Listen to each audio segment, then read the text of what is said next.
আরে তোমরা দুইজনেই কি আমাকে ভালোবাসো? ও তোমাকে ভালোবাসে কিনা আমি জানি না, কিন্তু আমি তোমাকে অনেক ভালোবাসি। আমি তোমাকে সব থেকে বেশি ভালোবাসি। তোমাদের দুজনের মধ্যে যে আমার জন্য ভিক্ষা করে 500 টাকা নিয়ে আসতে পারবে তাকেই আমি ভালোবাসবো। ভাইয়া প্লিজ ভাইয়া আমাকে কিছু টাকা দাও না।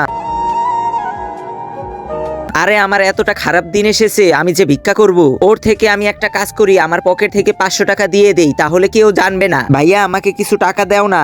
আরে আমার কাছে কোনো টাকা নেই, যাও এখান থেকে। আমার জুতা পরিষ্কার করে দেয়া, তোকে আমি 100 টাকা দেবো। আচ্ছা ঠিক আছে এখনই দিতাছি। তোকে তো ভালো ঘরের ছেলে মনে হচ্ছে, তাহলে তুই ভিক্ষা করতেছিস কেন?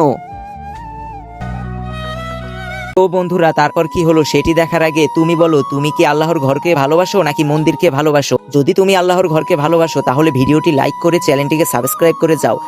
আমি তো তোমার জন্য মানুষের কাছে ভিক্ষা চেয়েছি, এই দেখো 300 টাকা পেয়েছি। হে হে হে। আরে এই দেখো 500 টাকা, আমি জিতে গেছি। চলো আমার সাথে। পার্ট 2 দেখার জন্য অবশ্যই কমেন্ট করো।